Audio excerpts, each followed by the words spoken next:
হিসাবে আমি বিটিসি চুক্তিটো বছৰে বছৰে আমি পালন কৰি আহিছোঁ আৰু পালন কৰি যাব। जोङो चुक्तिकारि हिसाबै आरो बिफायारि हिसाबै जोङो फैगौ समफ्रावबो फालिलांबाय थागोन बे बड'लेण्ड डेखौ। आरो जोङो बे बड'लेण्ड डे अबजार्भ खालामनायजों लोगोसे फालिनायजों लोगोसे जोङो शहीदफोरखौ सन्मान होगोन, बिबानमाला बावगोन, बड'फाखौबो जों सन्मान होगोन। जोंनि बे प्रग्रामा कन्टिनिउआस बोसोरफ्रामबो सोलिलांबाय थागोन आरो जों बावनो हानाय नङा।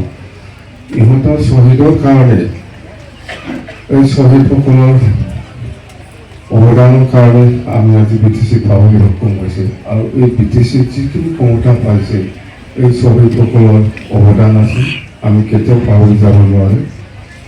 আজি যিখিনি এনজয় কৰি আছে বিটিচিবাসী ৰাইজে সেইটো শহীদসকলৰ কণ্ট্ৰিবিউশ্যন আছে, শহীদসকলৰ অৱদান আছে।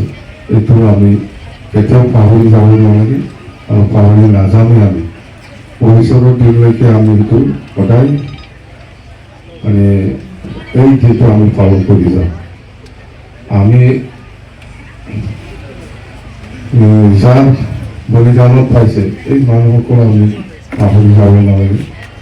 আজি সমদলে আপসু আন্দোলন বা বিএলটি আন্দোলনত 2000তকৈ বেছি শ্বহীদ হৈছে। এইসকলক আজি সন্মান দিব নাজানা মানুহে কি শাসন কৰিব? বিটিচিৰ কাৰণে কি জানে? বিটিচিবাসী ৰাইজৰ কাৰণে যে কিবা এটা কাম কৰিব লাগে ইয়াত কোনো দায়িত্বই নাই বা জ্ঞানেই নাই।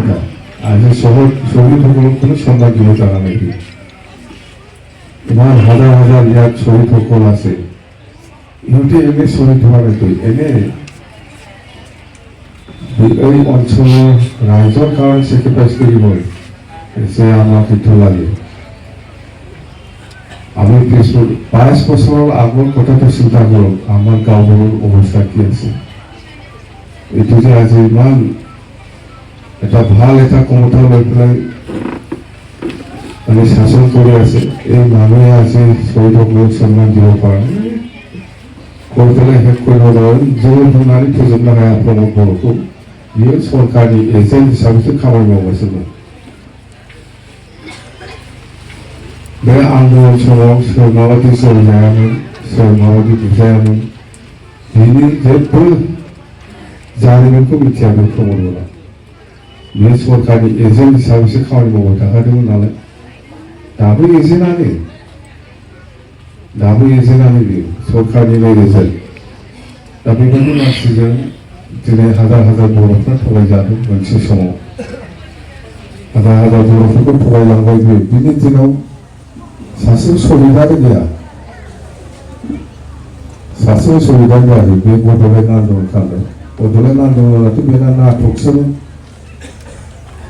बे जेखौ लानानै आन्दोलन खालामबोदोंमोन बियो नाटक। बे नेशनेल हाइवे बड'लेण्ड नांगौ, डिवाइड आसाम 50-50 होननायफ्रा बे नाटकसोमोन। जेब्ला इलेक्सन खाथियाव सफैयो अब्ला बियो आन्दोलन खालामो आरो आन्दोलन खालिनाव बोरै बडिगार्ड थानो हायो बेहायथ' बुजिनांगौ। जोङो बारे बारे बुंदोंमोन प्रमद बर'आ नाटकसो खालामगासिनो दं। बड'लेण्डनि नामाव आन्दोलन खालामाखै बियो रायजोफोरखौ थगायनानै बे इलेक्सनाव देरहानायनि नामावसो आन्दोलन खालामबाय थादों। हाजार हाजार बर'फोरनि थै लानानै थांबाय दिल्लीयाव। बेफोर नाटक दङ माथो? थै लानानै थांदों बे हाजार हाजार बर'फोरनि। एबाराव हाजार हाजार बर'नि थै लानानै थांनांगौ दिल्लीयाव होननानै। अन्थाइनि बर'फ्राव बे समाव बेनाव बडिगार्ड दंमोन, मानसिफ्रा थाल दंना गैया? बडिगार्ड लानानै आन्दोलन खालामदों बियो। सोरबा आन्दोलनखारियाबो बडिगार्ड लायो नामा? जोङो आबसुनि आन्दोलनखौ जों नुबोबाय, एबसुनि आन्दोलनखौ जों नुबोदों, राजबंशीफोरनि आन्दोलनखौ जों नुबोदों, आदिबासीफोरनि आन्दोलनखौ जों नुबोदों। नोंसोरथ' नुदों राजबंशीफ्रा आन्दोलन खालामनायाव पुलिस लानानै बडिगार्ड लानानै आन्दोलन खालामदों नामा? आदिबासी नेताफ्रा बडिगार्ड लानानै आन्दोलन खालामदों नामा? जोंना प्रमद बर'आसो पुलिसनि बडिगार्ड लानानै आन्दोलन खालामदों। बेलाय मा नाटक जाखो? आन्दोलन खालामग्राफोरबो मानसिफ्रा पुलिसफ्रा हमोसो ना पुलिस लानानै आन्दोलन खालामो? बेथ' नाटकल' माथो आखासुरा आन्दलनखौ माथो एसटि नांगौ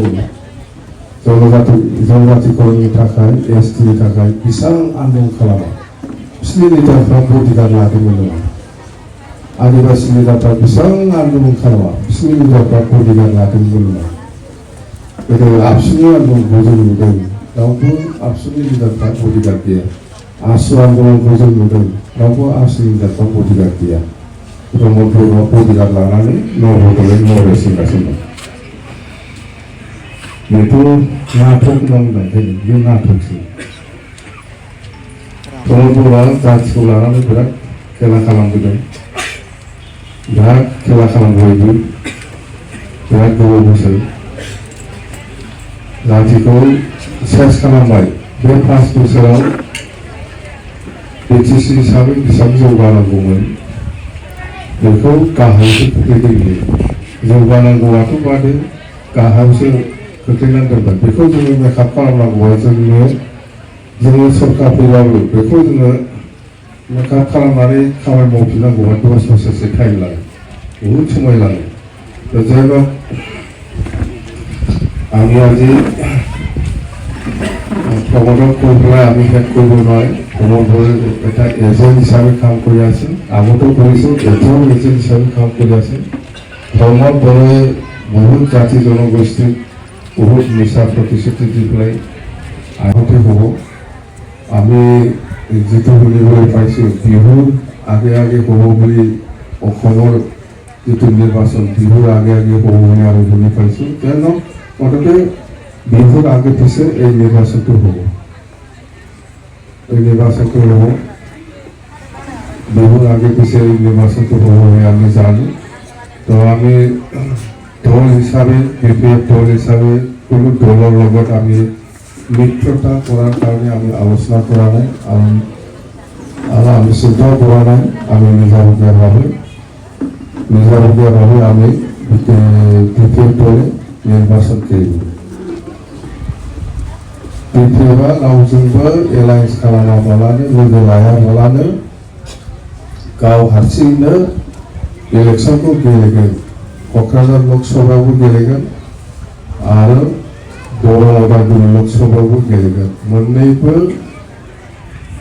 मोननैबो समस्तियाव दासान्दि बिपिएफ हान्जायानो 1 नम्बर पजिशनाव दङ क'क्राझार लकसभायावबो 1 नम्बर पजिशनाव दं आरो दरं उदालगुरि लकसभायावबो बिपिएफ हान्जायानो 1 नम्बर पजिशनाव दङ जोङो खस्थ' खालामबावनांगोन खस्थ' खालामनानै जोङो मोननैबो लकसभायाव जों देरहासार जागोन आरो दिनैनि दिनाव दरं उदालगुरि लकसभायाव देरहानानै दं 1 नम्बराव आरो क'क्राझार लकसभायावबो 1 नम्बरावनो दं देरहानायनि लामायाव जोङो 3 एमपि देरहाथारगोन जोङो नाजादों आरो बे गासैबो जोंनि कर्मीफोरनि सायाव निर्भर खालामगोन खस्थ' खालामनायनि फिथाइखौ बयबो मोनजागोन खस्थ' खालाम रावबो रावनि सायाव निर्भर खालामनानै आसा खालामबाय थानानै खामानि मावनाङा जों बयबो भलान्टारि ओंखार बिटिसि भबिष्यतত কথা আছে সবে মানে ওলাই আহক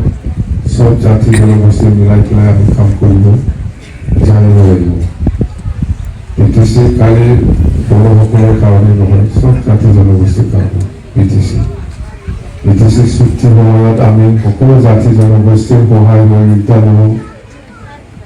ল'ব লগা হৈছিল নহ'লে বিটিসি চুক্তি নহ'লে হয় বিটিসি চুক্তিनि सिगां आसाम गभर्नमेन्ट आरो भारत सरकारा जोंखौ बुंदोंमोन जोङो नोंसोरजों चुक्ति खालामनो हागोन किन्तु जुदा जातिफ्रा अफिस खालामोबा दावराव खालामोबा बिदि होननानै जोंखौ बुंदों बे हिसाबै आसाम सरकारनि आरो भारत सरकारनि थिननायाव जोङो ओरै आसामाव फैफिननानै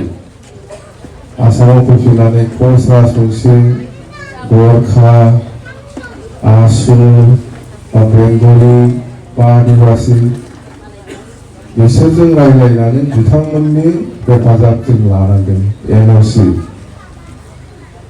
जे बर'फोरजों बिएलटिजों चुक्ति खालामनायाव जोंहा आपत्ति गैया होननानै आदिबासिफोरनिफ्राय जोङो लिरनानै लानानै थांनांगोन दिल्लीयाव हैनांगोन गरखाफोरनिफ्रायबो नेपालिफोरनिफ्रायबो जोङो बिएलटिजों भारत सरकारजों आरो आसाम सरकारजों जिथु सुक्ति जानो थांगासिनो दङ बे सुक्ति जानायाव जोङो नेपालि एबा गरखा समाज हिसाबै जोंहा जेबो आपत्ति गैया होननानै जोंनो लिरनानै हरदों आदिबासिफ्राबो बेबायदिनो लिरनानै हरदों आरो कच राजबंशीफ्राबो बेबायदिनो लिरनानै हरदों बेंगलिफ्राबो बेबायदिनो लिरनानै हरदों बेंगलि आदिबासी कच राजबंशी गरखा आरो मुस्लिमफ्राबो बेबायदि लिरनानै हरदों बिनि उनाव आसु अल आसाम स्टुडेन्टस इउनियन आसु ओमफ्राय जोंना बर'ना आबो थाबाय बर' साहित्य सभा थाबाय बेफोरबायदि माखासे संगठन अर्गेनाइजेसनफोरनिफ्राय जोङो एनअसि नो अबजेक्सन बे लेखाखौ लिरनानै लानानै थांनानै दिल्लीयाव जमा हैनांगौ बिनि उनावसो भारत सरकार आरो आसाम सरकारा जोंजों दिनैनि दिनाव बे 10 फेब्रुवारि बे दिनाव सुक्तिखौ जोंजों खालामदों